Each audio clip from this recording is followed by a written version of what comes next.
Buenos dias. I'm going to read from page 45 from Dani Johnson, First Steps to Wealth. If you don't have the book already, highly suggest you get it. Alright, this is in chapter 2, page 45, Unteachability. You are teachable if you're saying, teach me, show me, guide me. I will do anything if you tell me what to do. Teachable people become outrageously successful. But if you are that person who is unteachable, you have already reacted to my words with 5 or 6 different opinions. You have argued with everything I've shared so far in this book. If you are that person, you are like thousands I've met throughout the world who end up never succeeding. They are always right. Just ask them, and they will tell you how right they are. There's something that goes with unteachable people who are right all the time. They are often broke, too. The unteachable person is always providing his opinions and suggestions and trying to size himself up against others. That person is always looking for freebies and to get something for nothing. An unteachable person cannot listen to anyone or learn from anyone, and may not have been teachable for years. That person says, I know that already, or I can do that better, or what are your credentials? Do you have a degree in business? Let me tell you what my degree in business is.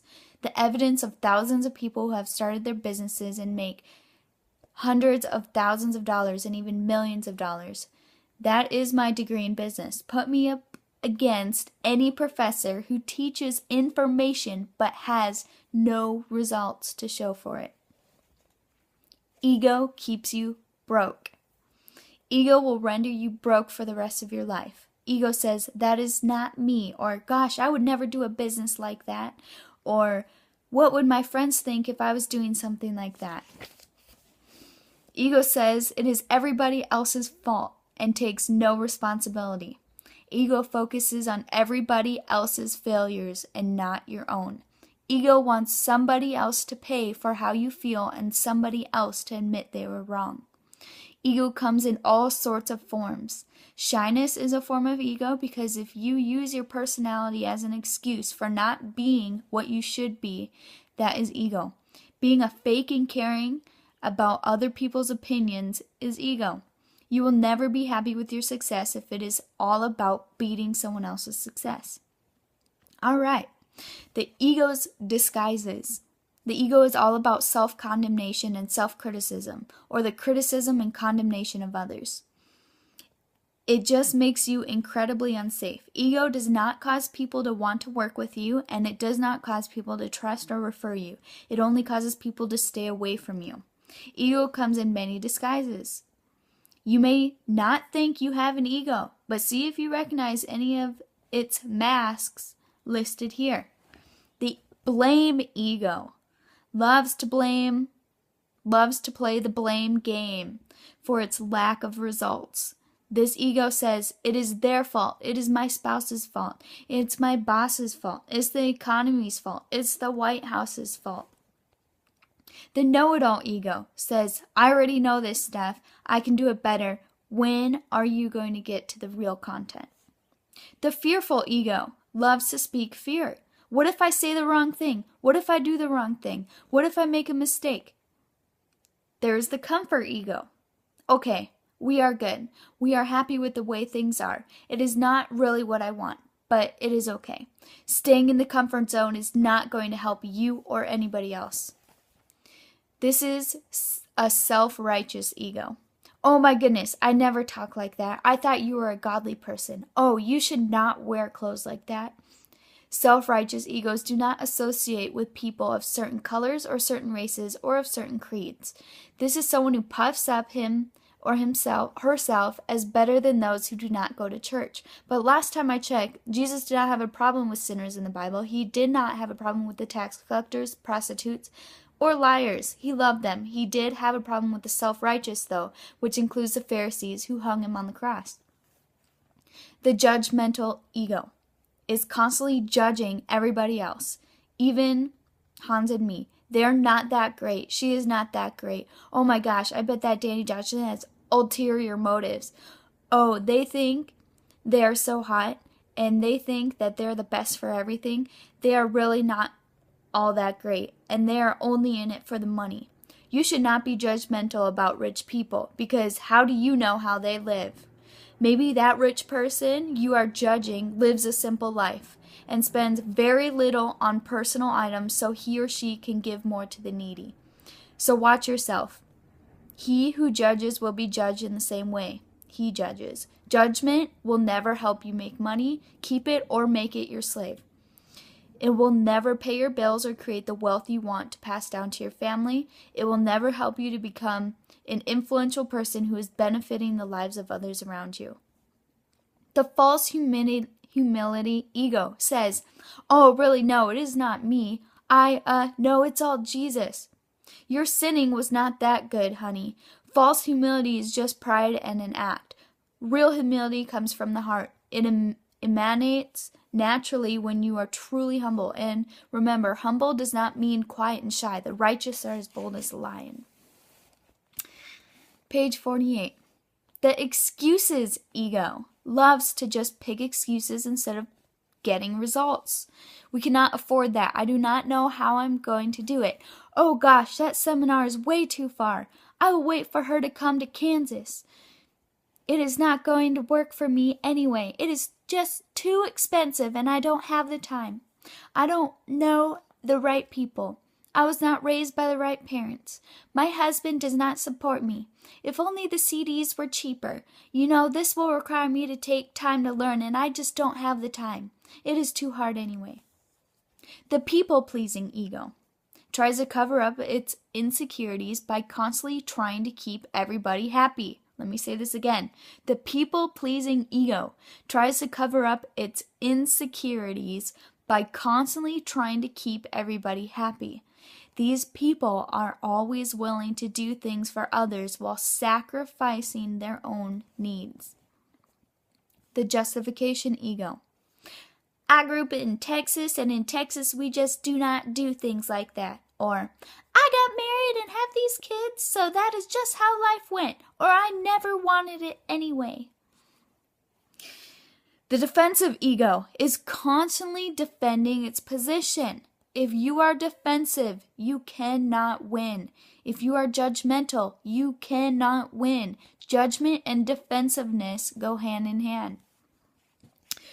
Jealous egos are envious in a bad way of other people's success. These types of people cannot learn from successful people. If this is you, you are jealous of other people's looks. You are jealous of the recognition they get. You are jealous of their accomplishments. You are jealous of the house in which they live. And you are jealous that they were selected for something and you did not. You will never, ever be able to win with that much jealousy because it causes your heart to turn black and hatred to fill up inside you.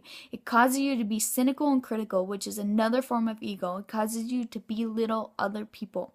If you cannot trust you, they do not want to be around you because they know that as soon as they leave you, you are going to speak ill of them.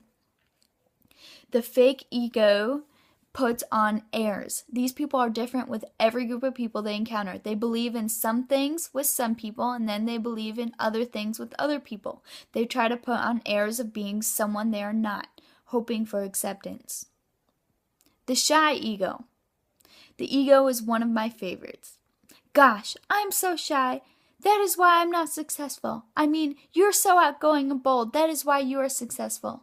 Let's go back to the law of reaping and sowing. It does not matter what your personality is. If you plant corn in the ground, it is going to come out corn. If a black farmer plants corn in the ground, what kind of corn does he get? He gets the same kind of corn that the white guy gets.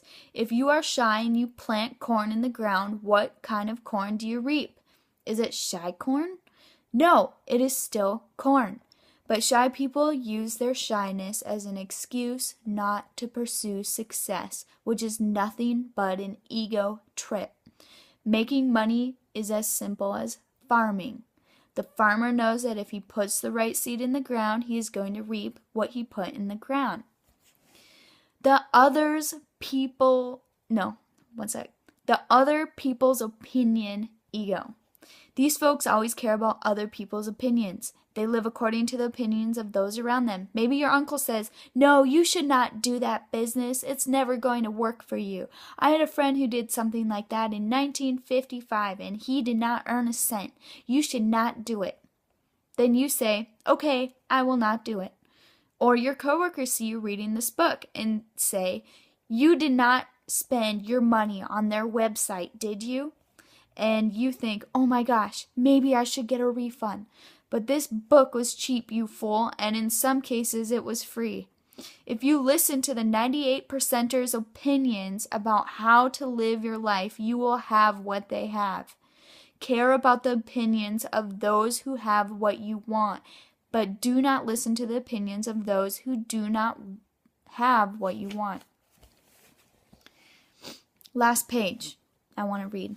The sarcastic ego speaks with mockery and sarcasm toward everyone around him or her. It says sarcastically, "Yeah, right, but this ego is never ever fine. It does not make you trustworthy. It does not make anyone want to be around you. It does not make people want to do business with you. If you're going to succeed in business, you have to become a person others want to be around, not the person others do not want to be around. And no matter how funny or clever it may be, nobody, I do not care who you are, nobody likes sarcasm or mockery. The exempt ego. This is the person who says, "None of this applies to me. I'm going to skip ahead to the next chapter so I can find something that is really compelling. In fact, so I do not exempt you, I am sure that this is what you have already done and are not even reading this line." The exempt person is above it all, thinking he or she does not need to do any self-work. The person is unteachable. The dissenting ego practices slander and animosity. This is an egotistical person who gossips in the office and among relatives, stirring up dissension and discord even on Facebook. This person carries animosity in his or her heart, which is begrudging, resentful, bitter, and unforgiving. It is a pathetic, tormenting, and unhappy way to live. And again, who wants to work with people like that? Nobody. Who wants to do business with people like that? Nobody. Who wants to live with somebody like that? See previous answers. Confronting ego. Confront your ego and its many disguises. Take off that disguise and throw it out the door. Ego will keep you broke for the rest of your life, and it will not save you, but it will destroy you. Ego comes from pain. We have all been through struggles. We have all been through painful experiences, emotional pain, mental pain, physical pain. The ego is there to protect us from experiencing that same kind of pain again. It creates a wall of protection around us. But the problem is all that enthusiasm, persistence, adventure, and faith that we naturally were born with gets totally pushed down and covered with crap. Our egos keep us protected, but inside we are suffering. We want to get out, but we do not know how. As I said before, you have to weigh your ego against your bank account. I'm going to say this again. You have to weigh your ego against your bank account. You have to take off that pathetic ego and toss it away. Make a commitment to stop hurting people and to be someone who is building people up and creating good relationships. Be a source to other people. Be part of a rare breed who is achieving success and wealth while honoring others. But it is impossible to succeed in business, in marriage, and raising kids, in anything you do without this next thing, which you should just get the book and read it. But I love you guys. I just really felt compelled to read that and share that with you. Again, this is First Steps to Wealth by Dani Johnson. I love you guys. Just take a breath, breathe. Woo! I'll talk to you soon. Bye.